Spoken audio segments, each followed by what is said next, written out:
Welcome to the Boone Podcast. I'm Bret Boone, and today on the program, I sit down with an all-star and a World Series champion. I sacrificed a lot to come to New York. I wanted to be a part of something special. He made me a better player, a better person. Roy Halladay is my guy, man. He was tough.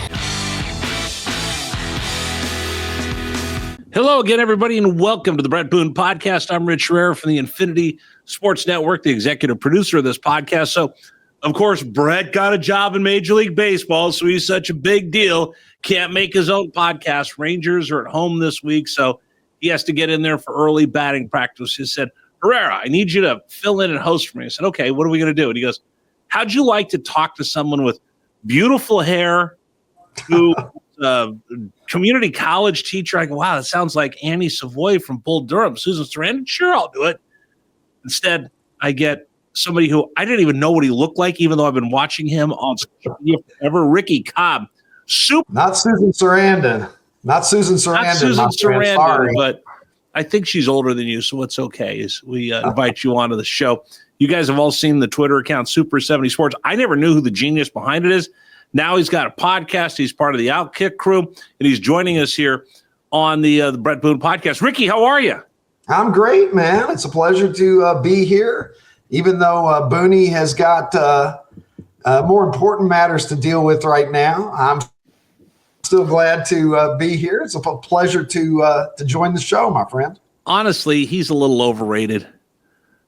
Let's just be honest. He's a little overrated. And his entire generation might be considered to be overrated, because I told him, I said, well, okay, if Ricky's coming on with us, and I think I've probably retweeted you about a bazillion times, or like some of the content you have up on the Super 70 Sports Twitter account. I said, well, I'm going to ask him about old school versus new school and who's better, the Bob Boone version of Major League Baseball or the Bret or Aaron Boone version of baseball, or your son-in-law who plays for the Braves. So I thought we'd kick that around. But first of all, before we get started, congratulations on all the success of your social media content, of your podcast now, working with Clay Travis over at Outkick. I just have to ask, everybody wants to have a Twitter account. Everybody wants to go viral. You did it. Where did you come up with all of this? Tell me the impetus. Tell me the genesis that's made you the success that you are today. Well, as you said, I was a community college professor for 21 years. I just resigned from that job last year when I started my talk show. So that was what I thought my deal was. I was just a suburban Chicago dad, 5 daughters, raising a family, teaching sociology at the community college. And it seemed like that was what I did, and about halfway into that career back, a little over 10 years ago, I was on Christmas break and I was just looking for something. Evidently, I look back on it now and I'm not quite entirely sure what was motivating me, but I was looking to scratch some kind of an itch, I think. And I had read a book called Big Hair and Plastic Grass by Dan Epstein. And it was just this love letter to baseball in the 1970s. And I thought it was such a great book. And Dan had a Facebook page that he was using to promote the book. And so every day I would go check it. And if it was a 70s baseball player's birthday, he would post a card, some notes about the player. And it felt like he was taking pieces of my childhood and bringing them into the present, where it felt current. And I was looking forward to, is it going to be Greg Luzinski tomorrow? What's the next little treasure that he's going to post? And after I had been following Dan's page for a while, I just kind of thought to myself, I think I could do something similar to this, and maybe I'll try and I'll branch it out to be more than just baseball. And so that was the genesis of it. It was just something that I thought that I would do for fun. I thought that I would, maybe entertain my friends a little bit. Maybe a few other people would find it.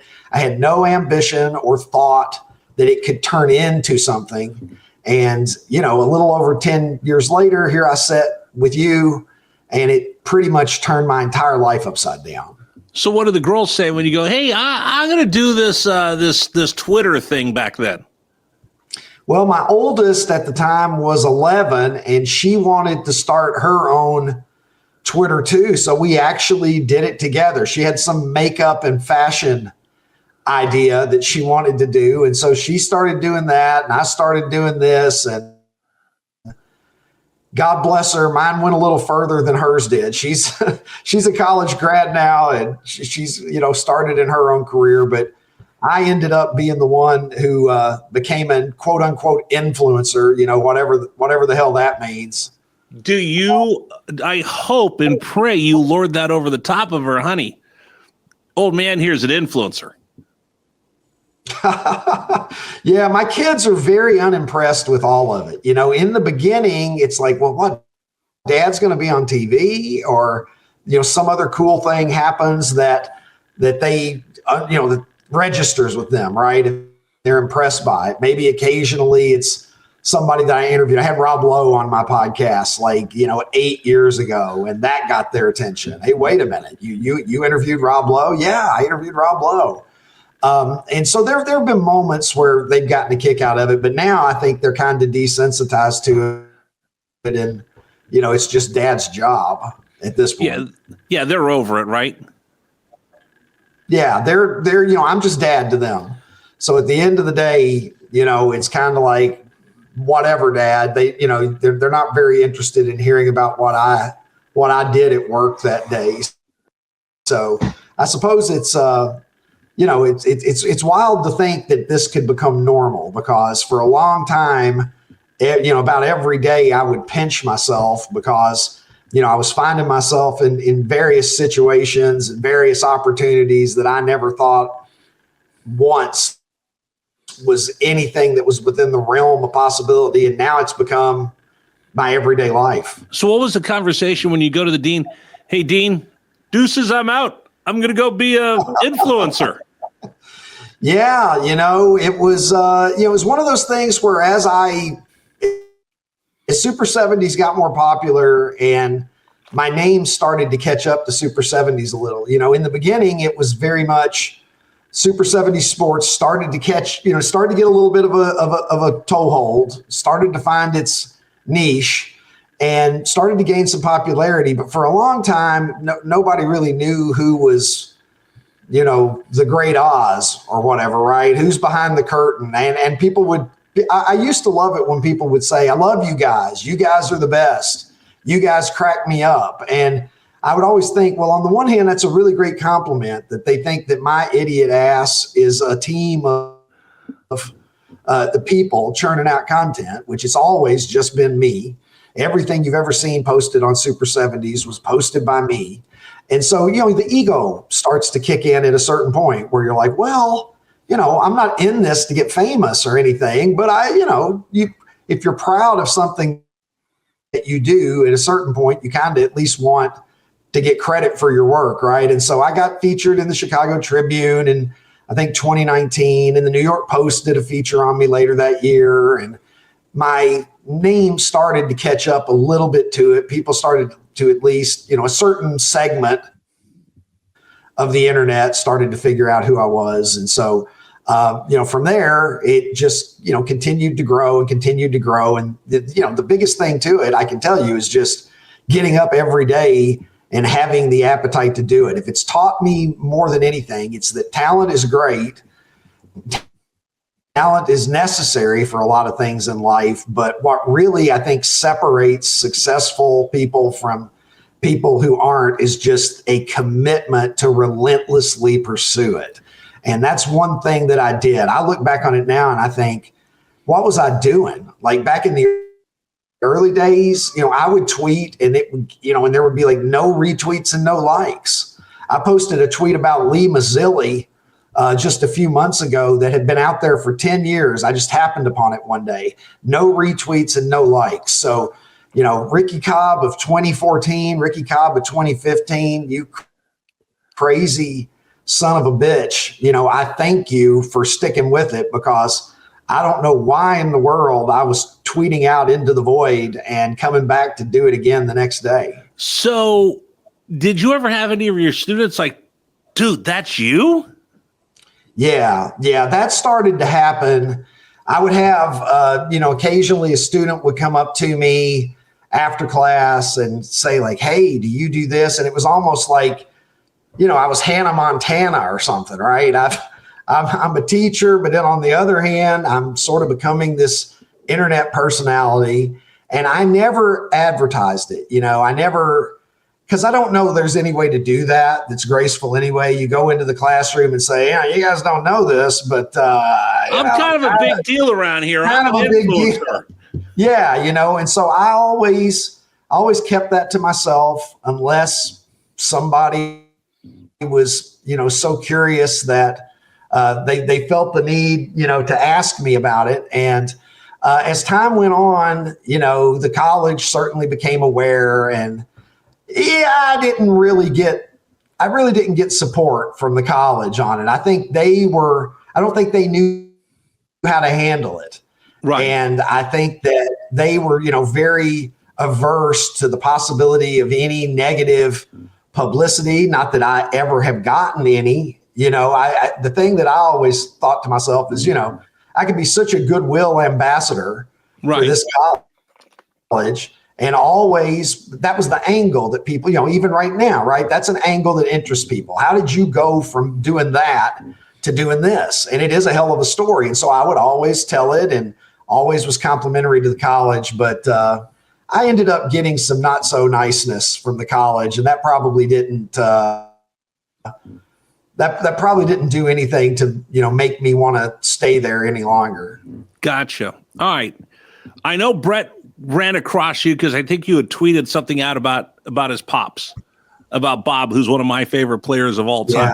Tell me about some of the Super 70s superstars that have reached out to you from the website, just like randomly.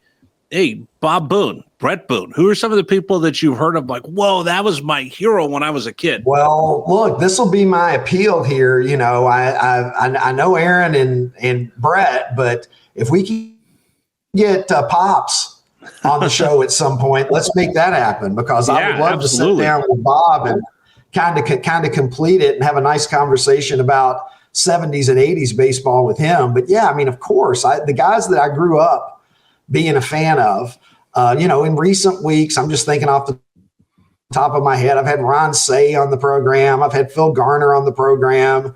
Steve Garvey's been on the program. I mean, just on down the line. I mean, I could just start rattling off names of, major stars from my childhood. And I'm always eager to talk to those guys, because they're conversations that the average fan, and that's what I am, is I'm a fan with a microphone now. And it's an opportunity to sit down and ask these guys things that, I may have been curious about in some cases for 30, 40, close to 50 years, So I always cherish the opportunity when I get to talk to somebody that was a big deal to me when I was a kid, because the athletes and folks that you kind of look to when you're 10, 12 years old, they always stand a little taller. They always have a little more stature, because, there's that small part of you that still kind of sees them through your youthful eyes, I think. All right, then let's talk about this. Give me Ricky Cobb, Super 70s sports Mount Rushmore of the 1970s. Oh, man. Is this sports Mount Rushmore? You're the 70s guy. I'll let you go, man. Well, if we're putting just like if it's anybody that you put up, all there, right, I'll give you a break. We'll just do the 70s, the icons of the 70s. Then we could do football, baseball, and then general sports. Well, if we're going 70s icons, I'll probably regret this answer later when I think of somebody that I left out, but I'll give you four that I think capture the 70s pretty well for me. I would put Muhammad Ali up there. Okay. I would put Evel Knievel up there. I would put Telly Savalas on my Mount Rushmore, and I would put Linda Carter up there. So that's certainly one pretty good representation of what the 70s was like in a Mount Rushmore. So Ali, who else did you had? Ali. You had who Evel else? Knievel. Evel Knievel's a must because they made ABC's Wide World of Sports. Yes, they did. You have Linda Carter, Wonder Woman, because I was thinking Wonder Woman or Farrah Fawcett. Yeah, well, that's a good choice as well. Because of that poster, right? Yeah, iconic. And Absolutely. Then for TV, Telly Savalas? Telly Savalas he is so 70s, just the essence of the 70s. He sweats 70s essence. See, would I go Telly Savalas, would I go, and I'm trying to make sure I don't cross the streams of the 70s and the 80s. Would you go Archie Bunker? You certainly could put Archie Bunker up there. I mean, could you go Walter Cronkite? You could go Walter Cronkite if you want. But the way that I've done it, there are certain personalities who have really become characters in the feed. And I tweet about Farrah. I tweet about Walter Cronkite. I tweet about, all these people that you're naming, certainly about Carol O'Connor as Archie Bunker. But, as far as the mileage that I have gotten, Ali, Knievel, Telly, Linda, I can ride without Mount Rushmore, but I certainly would not say that that's the only viable Rushmore that you can make from the 70s, because there were a lot of other names and personalities that loomed large as well. All right, Ricky Cobb, tell me that I grew up in the 70s, and I have a love-hate relationship with it because I've seen some of the photos of myself in the 70s, and there's things that I complain about all the time on the sports talk show. Like, one of the things I complain about the 70s is the Houston Astros jersey. Now, I know people of the 70s love it, in that original rainbow Houston Astros, Enos Cabell, Art Howe, let them play, Bad News Bears breaking training at the Astrodome. I love that. I get it. But, Ricky, I'm not sure if they did this in your town. Everybody who had a Little League who got that jersey, they also made that jersey in a blue, in a green, in a red, and in a yellow, and they were hideous. The original Houston Astros jersey, muy bueno. The rest, no bueno. Your thoughts? I love it. Yeah, I'll take every beautifully hideous derivative of it. It's my favorite uniform of the 70s. I love any team that they're asked to have a home and road uniform, and they say, you know what, we're going to wear this sweet bastard every day. 162. We're going to wear it at the Dome. We're going to go on the road and we're going to wear it. Because, there was a period of time that was just their uniform. They wore it every game, which is pretty wild when you think about it. So I loved it. Orange is my favorite color anyway. So I immediately was taken by those helmets and the tequila sunrise. And I know what you're talking about. University of Louisville, where I got my grad degree, I don't know if they still wear them, but they have worn, the red version of that before. And it doesn't bother me. I can bring it on. But I probably have a higher tolerance level for tacky than most. In fairness, don't you threaten me with a good time, because I can go right there with you. All right. So if we're talking about Major League Baseball uniforms of the 70s, let's do another Mount Rushmore. Give me the 4 best 70s baseball uniforms. Yeah, that's a great question. I certainly put the Astros up there. I would have to put the Yankees in there just because that was my first favorite team. I especially love the road jerseys. I know everybody loves the pinstripes, and rightfully so, but I especially love that New York across the chest. That was my other favorite uniform when I was a kid, which is a pretty far cry from the Astros uniform. So if nothing else, I had a range of taste, I guess, when I was a kid. I always loved the Chicago Cubs road, the blue with the pinstripes. Pinstripe, okay. You know the one I'm talking about, white pinstripes on powder blue. Dave Kingman era. Right. I was always a fan of those. I've got one of those jerseys hanging in my closet. So I would put that one in there. And man, since I do tend to go in the direction of, uniforms that are maybe a little bit bolder. Late 70s San Diego Padres. Ozzie Smith era Padres, Dave Winfield, Ozzie Smith in the same lineup days. The Taco Bell uniforms. I'm a fan of those. Yeah. The Taco Bell. I'm surprised you didn't go all orange Baltimore Orioles. Well, the monochrome orange is, they only wore that, early 70s. I think there was only one game in the 70s that they wore the full monochrome. If I'm not mistaken, they may have worn it more than that, but that's like back in the Palmer, McNally, Cuellar, Pat Dobson, 20 game winners era. But yeah, that's a good one. I was always a fan of the Orioles jerseys. I enjoyed the mix and match madness that was the Pittsburgh Pirates jerseys. Yeah. I mean, how do you not go with the stovepipe cap? Oh, I mean, I had one of those when I was a kid, and I thought that it was the coolest thing ever, and it's what are they wearing today? We're wearing black pants and, pinstripe top or whatever. And it was like they dressed in the dark half the time, and it was amazing. And, I love that. I love road blues in general. I'm a big fan of road blues. Right. Like the Phillies jersey that Bret's dad played was outstanding. Was outstanding. I was always a fan of, and I still have, and I would search and search and search for the orange Bill San Francisco Giants cap of the Jack Clark era. I love those caps. I thought those were always nice. The most maligned uniform in the history of baseball comes to the 70s. You know what I'm talking about? I'm not sure which one you're talking about. The shorts of the Chicago White Sox, the most maligned jersey uniform choice of the 1970s. That's why I say I have a love affair and a love-hate relationship with the 70s, because there were some fun things like those Giants orange bill caps, but then they also gave us the Chicago White Sox shorts.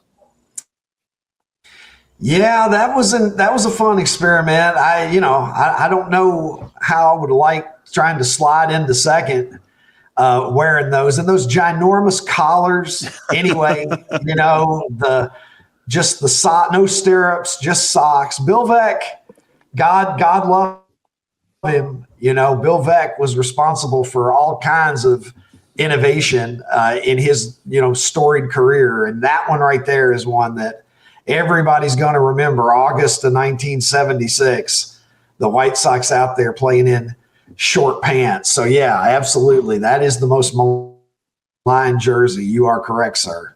All right, let's do a couple more Mount Rushmores of the 70s. And by the way, those of you that are watching us on YouTube, social media, we'd love to hear your comments on this as well. You ready for the 1970s Mount Rushmore Major League Baseball? What do you got? Oh, man. Mount Rushmore players, I'm not necessarily going to say that these are the best players. No, these are the icons of the 70s. Define the era, right? Yeah. Reggie Jackson, without question, with the A's dynasty and then the Yankees back to back. And so wait a minute, we're going to get in trouble because we didn't talk about the Fort Knox Golder, the Kelly Green of the Oakland A's. Oh, Jesus. Who started all of this, right? And I used to work there, so I'm going to get some brief from the A's fans. That's an absolutely great point. Yeah, no, without a doubt, the A's belong in any conversation of great uniforms of the 70s. I would say Reggie, Pete Rose, certainly. I would say Nolan Ryan. Those are the first three that spring to mind. And then for a fourth, we're up for a little debate. You could say Johnny Bench, potentially. I'm hesitant to pick two Reds, but at the same time, Big Red Machine. How do you go wrong? How do you go wrong there? So I might say Johnny Bench is my four. Joe Morgan would certainly have a case. Joe Morgan was the best player in baseball for a period of time in the mid 70s, in my opinion. So you certainly couldn't go wrong with him. And if you wanted a pitcher, you could certainly go for Tom Seaver or Steve Carlton or Jim Palmer, and you couldn't really go wrong with any of those guys either. I will throw out Steve Garvey. He just looks and drips 70s, right? Without a doubt. He was my mom's favorite player. Absolutely, he was everybody's I can mom's tell you favorite that. player. But then a couple of the Along with Joe Palmer, by the way. yeah, I should add. well, those ads. I've asked him about that. Those ads got him quite popular for the underwear. But I got two more for you. You ready? Okay. Kent Tekulve, Drips 70s, and Oscar Gamble with the fro that didn't, and the hat that just sat up on top of his head. I think those two scream 70s as well. Yeah, I mean, for people who know the era, as you obviously do, yeah, those guys were special, and you could add Spaceman Lee to that group as well. Guys who just seemed to define, guys who were in the right place in the right moment in time and are sort of archetypes. So Tekulve was so great with those glasses, and as I've tweeted about him many times, he was so skinny, he looked like he was about to evaporate into the environment at any time. He would go to spring training and have half of a donut and say, I'm good, wouldn't eat again until the season was over, and then Oscar Gamble with the fro, right? I mean, if you're talking about great afros in the history of sports, we can talk about Dr. J when he was in the ABA, and right. We can talk about, there are guys who are in that conversation, but Oscar Gamble, I think, is the one that comes to mind for me the most because, of course, that cap would be sitting perched precariously on top of all of that hair, and you would wonder how it wasn't falling off all the time. And it certainly did fall off often enough. But yeah, Oscar Gamble, Kent Tekulve, Phil Garner, who I mentioned earlier with that mustache. Yeah. He just had an aesthetic. There were just certain guys who had an aesthetic that elevated their stature. And it seems like, we don't see in baseball today maybe quite as many guys who stand out. And the great part about it was I don't know that any of the guys that we're mentioning, that I don't think they were trying to stand out. It was organic. They were blue collar. Tekulve was Tekulve. Yeah. Oscar Gamble was Oscar Gamble. And that's how he was choosing to style his hair. They weren't trying. We didn't have the social media try hard aspect of things that sometimes we see in celebrities today. These were just guys who happened to be that, and we appreciated it as fans.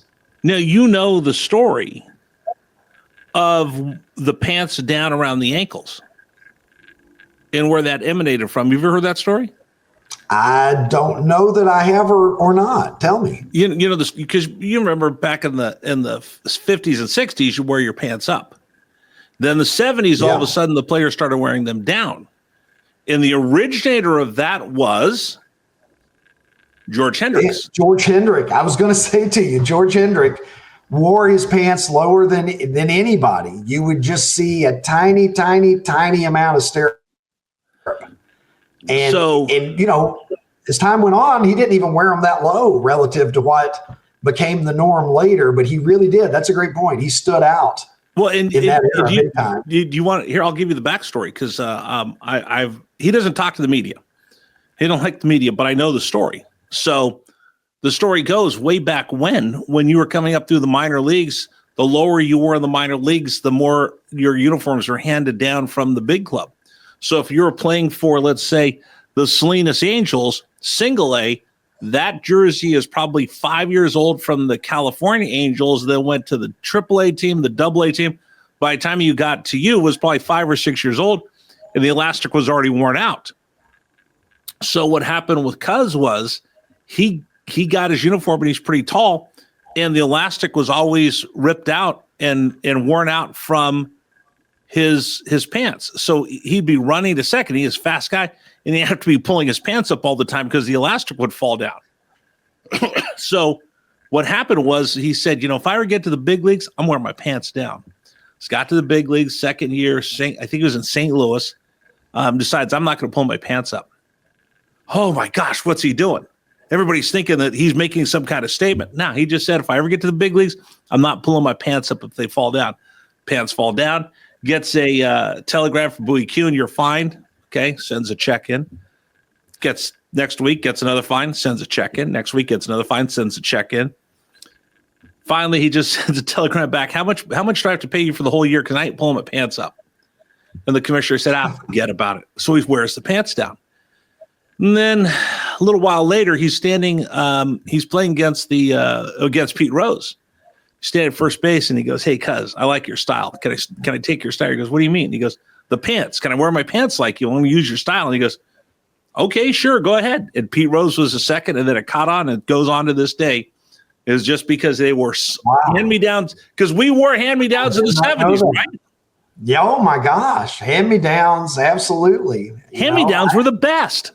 Hand-me-downs with my kids now. It's like I'll see my youngest wearing a shirt and I'll think, man, that shirt has been through the wars. Some of these have gone down through 3-4 kids, over the years. So yeah, hand-me-downs are a classic, and I did not know that. But yeah, and George Hendrick, another thing he did, fashion-wise that I always enjoyed is he was a cap under the batting helmet guy. Yeah. Oh yeah. I always thought that it was cool when you'd see somebody come up to bat and they still had their cap on under the batting helmet. And George Hendrick and Al Oliver are two of the guys from that era that I associate with that, which, you really don't really see that anymore. I say this all the time on the radio. Are you tougher than your grandfather? And the answer for everybody is obviously no, because we have it so good right now. So tell me, what's the difference between 70s baseball players and today's guys that Bret's has? So we're looking at Bob's generation versus Bret and Aaron versus Nicky Knox, who plays for the Braves and the Rangers that Bret has now. What do you think is the biggest difference between Bob's generation and the generation that we have now? Yeah, I mean, in general speak, I just think that there are aspects of the game that have been taken out of the game for player safety and whatever. I don't think that like generations going forward are going to understand. Bob Boone would be more equipped to talk about this than just about anybody on the planet. What types of collisions, happened at home plate, right? Guys going in, and I'm sure you remember, and you've probably seen the highlights that go around of Hal McRae breaking up double plays. Oh, sure. Hal McRae, he wasn't trying to break up a double play. I mean, he was trying to break up your entire life. I mean, he was sending guys into shallow left field. Sure. He hit, I think it was Dick Green in the 1972 World Series. And I mean, just put a shoulder into him. And the thing that's amazing about it to me when I look at some of those old plays is not that they occurred, but the fact that it was just get up, dust yourself off. It could be a fight today, benches would clear. But they don't even punch. But Ricky, they don't even punch anymore. Right. Well, there's that too. There's Juan that Marshall was trying to hit Johnny Roseborough over the head with the bat. See, this is the thing, right? And so it was a different world in terms of the toughness, sort of the manhood element of it. Your manhood was on the line as well in competition in a way that, and we can, obviously you tend to be more attuned with what you grew up with. The way that it was during your formative years is on some level, I think for most of us, there's always a part of us that thinks, well, that's the way that it should be, the way that it was when I learned what the sport was like.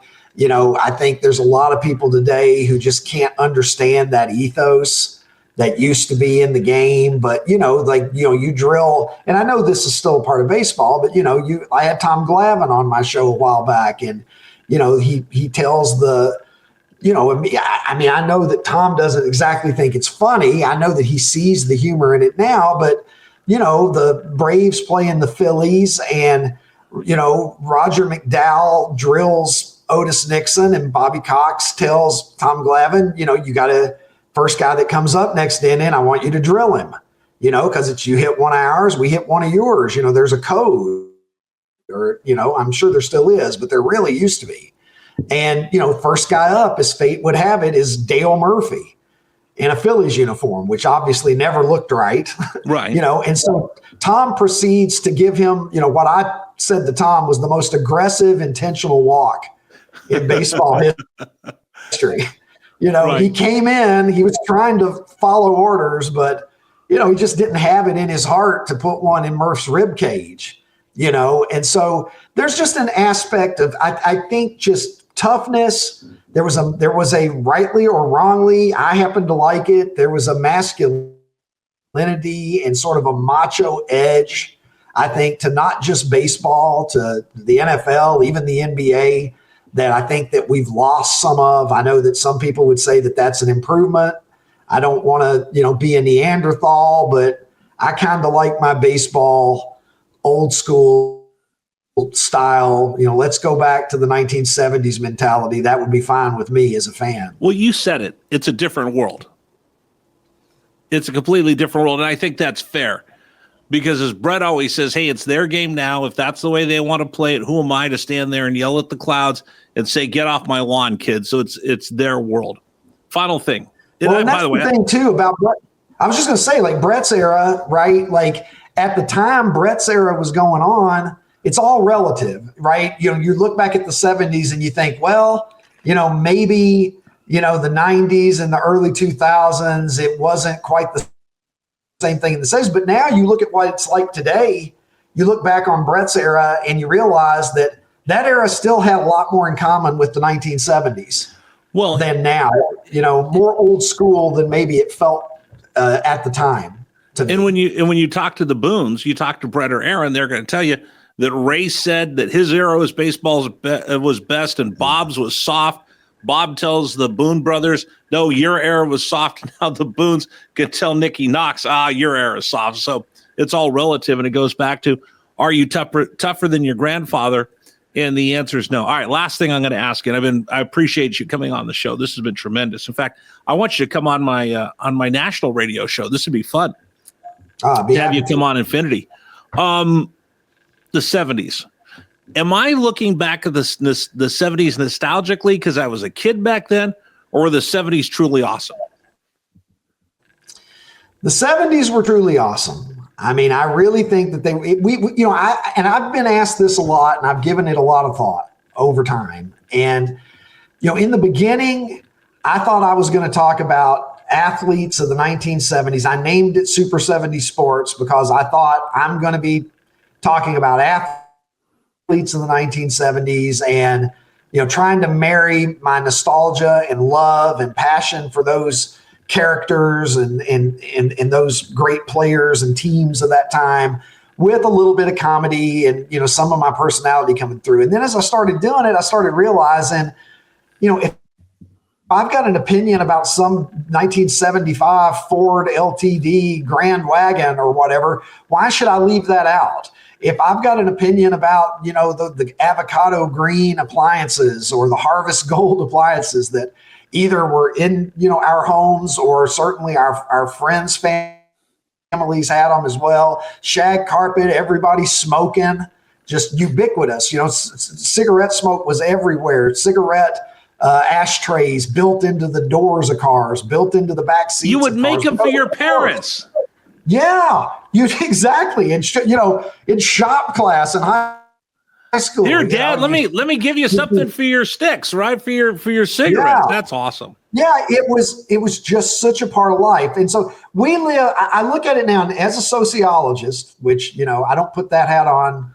Well, I guess you wear it all the time because if you're but that actually makes sense. You just cracked the code for me. This is why, as a sociologist, looking back at a retrospective of my childhood has got me excited about the 70s like I haven't been since I was a kid. Yeah, I mean, I look, I think if you're trying to do comedy anyway, and obviously humor is such a big part of Super 70s and, poking fun at the past, typically with affection. The truth is the 70s and 80s were a very interesting window of time in the evolution of modern society. We were starting to get some technology. We weren't at the point where we, pretty much have our AI overlords ready to handle everything from here on out. It was we were at, the 20th century was such a rapid, particularly the second half of the 20th century was such a rapid period of technological change and therefore societal change that went along with it. And something about the 70s and 80s, we still sort of had a greater tie to the ethic of our grandparents and our great grandparents and probably our great great grandparents. But we also had Pac-Man, right? We also had cable TV we had Pizza Hut, 30 or 40 kids. Yeah, it was a very sweet spot of, we still had a lot of innocence and sort of a remnant of, days gone by. We were just at the beginning of kind of the modern technological, just era launching and taking off, as, we've seen happen over the course of time here in the 21st century. So I do think that we were blessed that it really was a sweet spot. Now, if you sent me back now, in fairness, and I say this as the 70s guy, if you sent me back now with the conditioning that I have of modern society and my phone and being a social media, the ironic thing is I never could have been the 70s guy in the 70s because there was no outlet for a community college professor to have a voice and for anybody to hear it, right? So I would like to take a real nice vacation to the 70s. If I could set my time machine, go back for a month or so and just soak it all in, that would probably hold me because, with modern convenience, I've become soft like everybody else. And, life in the 70s would probably seem a lot harder to me at age 54 than it seemed to me at, age 9. Wouldn't you love to sit in that station wagon with the in the rear seat all the way in the back facing backwards with no seatbelt? Oh, it was the best. I don't know how we're all alive. Starlight vocal band, your parents playing that, you had no idea what it meant. You're wearing a plastic batting helmet and it's 105 degrees and your head's sweating, but you don't care. Yes. And you think, man, if they could ever just make bubble gum that looked like chewing tobacco, I'd be king. Oh my God. And indeed they did. And, you maybe if you convinced your mom to stop off at the grocery store and you could get a box of Frosted Flakes and see if you could find, Steve Garvey or Jim Rice or Dave Parker or whoever down in that cereal, because there were so many simple little pleasures and things that sometimes you chewed the gum in your baseball cards. Yeah. And we talked to each other and we went outside and we found things to do with creativity because we were bored and we didn't have it just handed to us. There's too many kids who are just, got screen lock sitting around on social media, playing games. And look, I do the same thing. I can doom scroll with the best of them. At the end of the day, after I'm tired and I just want to sit down and, take an edible and just veg for 2 or 3 hours before I go to sleep, I can sit down and scroll on my phone and kill time with the best of them. So I certainly am not above it, but it is hard sometimes when you see particularly kids who are just so engaged, or you see groups of people out, adults and children, and they're together, but they're all looking at their phones. And that's one blessing that we had growing up, is that we were engaged with one another, because one another and the activities that we shared, whether that was riding our bikes around, whether that was getting together for a game of wiffle ball, whatever it was that we were doing, we were present with one another in a way that I think it's harder for kids to do today just because of the nature of the world that we live in. Slip and slides are much better than Xboxes. Slip and find the rock with your scrotum. That's it. All right, that's it. We're done now. That's enough of the 70s. Hey, Ricky, I've appreciated you coming on the program with us. My pleasure. This has been fun. Bret might be back next week. I don't know, wherever the Rangers are playing, but I'm glad I got a chance to sit down with Ricky Bobby. Thanks for joining us, everybody, here on the Bret Boone Podcast.